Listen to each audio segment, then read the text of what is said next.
চাকরি দেবার নামে প্রতারণা চক্রের একাধিক উদাহরণ উঠে আসে রাজ্যের বিভিন্ন প্রান্ত থেকে। নিয়োগ দুর্নীতি থেকে শুরু করে রেশন কেলেঙ্কারি নিয়ে কম জল খোলা হয়নি। আর সবেতেই রাজ্যের শাসক দলের নেতা মন্ত্রীদের নাম জড়াতে দেখা গেছে। এবার সরকারি হাসপাতাল সেই তালিকায় পড়ে গেল। এইমসে চাকরি করিয়ে দেবার নামে প্রতারণা চক্রের হদিশ মিলল। উদ্ধার হয়েছে প্রচুর জাল নথি, মোবাইল এবং প্রতারণার কাজে ব্যবহৃত একটা গাড়ি। মানে ভাবুন, কেন্দ্রীয় সরকারি হাসপাতালেও দুর্নীতি ঢুকে গিয়েছে। সেখানেও টাকা নিয়ে লোক ঠকানোর প্রতারণার চক্র ঢুকে পড়েছে।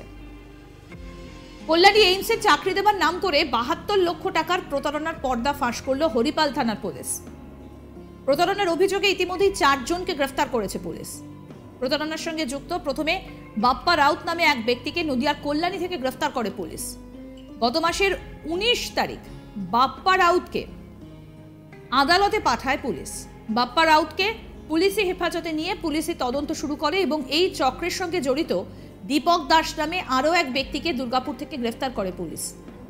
এদের জিজ্ঞাসাবাদ করে আরও ২ প্রতারকের খোঁজ পাওয়া যায়। এমডি বাসার ও সুপ্রিয় বিশ্বাস নামে ২ জনকে তমলুক এবং রানাঘাট থেকে গ্রেফতার করা হয়। সাংবাদিক বৈঠক করে হুগলি গ্রামীণ পুলিশের অতিরিক্ত পুলিশ সুপার কৃষ্ণানু রায় আরও জানান, শুধু হুগলি জেলায় নয়, পুরো রাজ্যেই এই প্রতারণার জাল ছড়িয়ে রয়েছে। প্রতারকদের জিজ্ঞাসাবাদ করে পুরো ঘটনা তদন্ত শুরু করা হয়েছে। অভিযোগকারী হরিপালের বাসিন্দা শিবনাথ দে। তার দাবি ২০২১ সালে দীপক দাসের সঙ্গে পরিচয় হয়। ওই ব্যক্তির বক্তব্য, দীপক নিজেকে রাজ্য সরকারের বড় অফিসার বলে পরিচয় দেন। এরপর শিবনাথ দে চাকরির টোপ দেন দীপক দাস। শিবনাথ দে তার নিজের আত্মীয়দের কল্যাণী এইমসে চাকরি করে দেবার জন্য ধাপে ধাপে ৭২ লক্ষ টাকা দেয় দীপক দাস সহ কয়েকজনকে। এরপর তাদের ভুয়ো নিয়োগপত্র দেওয়া হয় এবং ধাপে ধাপে পরীক্ষা প্রক্রিয়ার মাধ্যমে ৪ মাস পরই শিবনাথ দে জানতে পারেন তার আত্মীয়রা প্রতারণার শিকার। গত বছর ডিসেম্বর মাসে হরিপাল থানায় লিখিত অভিযোগ করেন শিবনাথ দে। তারপরই তদন্ত শুরু করে পুলিশ।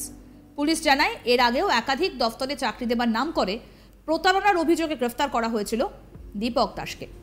এই প্রতারণার সঙ্গে যুক্ত আরও বেশ কিছু প্রতারকের খোঁজ চালাচ্ছে পুলিশ। মঙ্গলবার হরিপাল থানায় সাংবাদিক বৈঠক করেন হুগলি গ্রামীণ পুলিশের অতিরিক্ত পুলিশ সুপার কৃষ্ণানু রায়। পুলিশের অতিরিক্ত সুপার জানান, বেশ কিছুদিন আগেই চাকরি দেবার নাম করে টাকা নেবার অভিযোগ জমা পড়ে হরিপাল থানায়। তারপরই হুগলি গ্রামীণ পুলিশ সুপার কামনাশী সেনের বিশেষ নির্দেশে তদন্ত শুরু করে পুলিশ তদন্তে উঠে আসে একের পর এক চাঞ্চল্যকর তথ্য।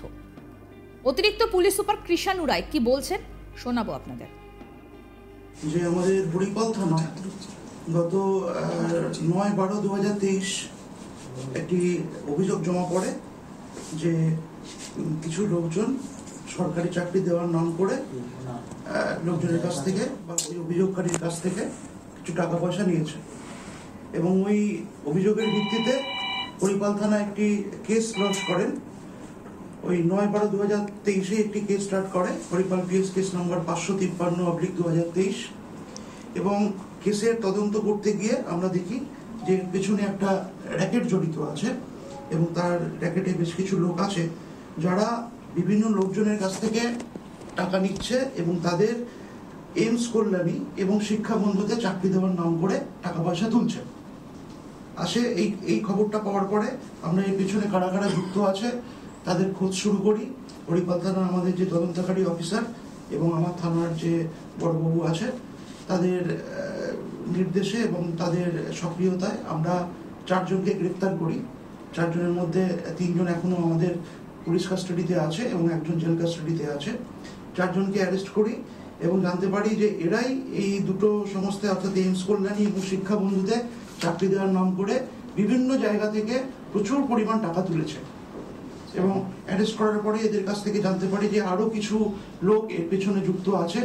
আমাদের তদন্ত এখনো চলছে। আমরা এর পেছনে আরো যারা যুক্ত আছে তাদের আমরা ধরার চেষ্টা করছি এবং এই তদন্ত চলাকালীন আমরা বেশ কিছু জিনিস এখনো অবধি সিজ করেছি এবং একটি গাড়ি সমেত কিছু ডকুমেন্টস, কিছু জাল দলিলপত্র এগুলো আমরা অলরেডি সিজ করেছি এবং আমরা তদন্তের মধ্যে আরো যারা যুক্ত আছে এবং আরো যেসব জিনিসপত্র আমরা উদ্ধার করব সেগুলো আমরা পরবর্তী ক্ষেত্রে আপনাদের জানিয়ে দেব। আমরা যে ৪ জনকে অ্যারেস্ট করেছি সেই ৪ জন হচ্ছে বাপ্পা রাউত, একে আমরা নরেন্দ্রপুর থেকে অ্যারেস্ট করেছি, দীপক দাস, সে এখন জেল কাস্টাডিতে আছে, তাকে আমরা দুর্গাপুর থেকে অ্যারেস্ট করেছি। এবং বাসার হ্যাপি এবং সুপ্রিয় বিশ্বাস, এদের আমরা চন্দননগর থেকে অ্যারেস্ট করেছি। এটা আমরা অ্যারেস্ট করেছি চন্দননগর থেকে, আমরা পরশু অ্যারেস্ট করেছি এই দুজনকে। এবং হ্যাঁ, একটা মানে বাপ্পা রাউতকে আমরা 19 তারিখে অ্যারেস্ট করেছি নরেন্দ্রপুর থেকে, এবং দীপক দাসকে আমরা 27 তারিখ দুর্গাপুর থেকে অ্যারেস্ট করেছি। টোটাল 4 জন এখনো অব্দি অ্যারেস্ট হয়েছে। এবং এদের বাড়ি হচ্ছে, বাপ্পা রাউতের বাড়ি হচ্ছে কল্যাণী থানার আন্ডারে, আপনার 14 নম্বর বাজার হরিজন পল্লীতে। দীপক দাসের বাড়ি হচ্ছে আইনস্টাইন এভিনিউ, বিজন, দুর্গাপুর। এবং বাসার হ্যাপি, এর বাড়ি হচ্ছে তমলুক থানার আন্ডারে পূর্ব মিদনাপুরে। এবং সুপ্রিয় বিশ্বাস যে আছে, ওর বাড়ি হচ্ছে গাংনাপুর, মানে আমাদের রানাঘাটে।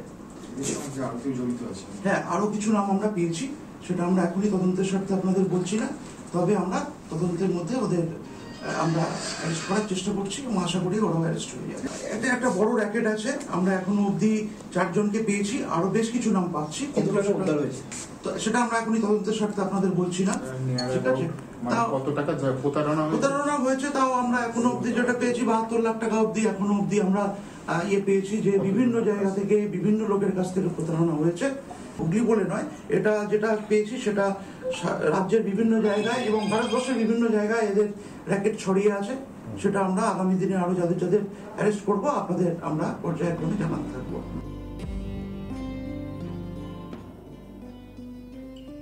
অভিযুক্তদের কাছ থেকে বাজেয়াপ্ত হয়েছে নিয়োগপত্র সম্পর্কিত বেশ কিছু জাল নথি, ভুয়ো নিয়োগপত্র, 2টি মোবাইল সহ একটি 4 চাকার গাড়ি। অভিযুক্তরা নিজেদের কল্যাণী এইমসের কর্মচারী এবং নিয়োগ প্রক্রিয়ার সঙ্গে যুক্ত রয়েছে বলে পরিচয় দিয়ে গোটা রাজ্যেই জাল বিছিয়েছিল বলে দাবি পুলিশের।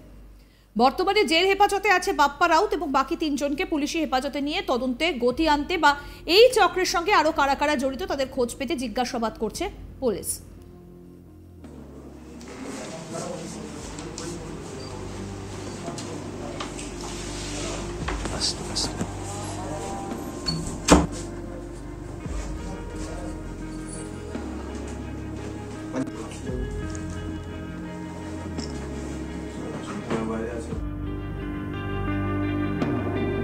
চাকরি দেবার নামে প্রতারণা চক্রের একাধিক উদাহরণ উঠে আসে রাজ্যের বিভিন্ন প্রান্ত থেকে। নিয়োগ দুর্নীতি থেকে শুরু করে রেশন কেলেঙ্কারি নিয়ে কম জল খোলা হয়নি, আর সবেতেই রাজ্যের শাসক দলের নেতা মন্ত্রীদের নাম জড়াতে দেখা গেছে।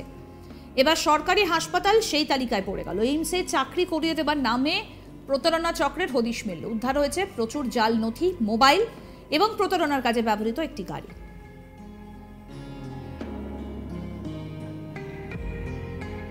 আরও আপডেট পেতে দেখতে থাকুন আজ তক বাংলার ইউটিউব চ্যানেল, সাবস্ক্রাইব করুন।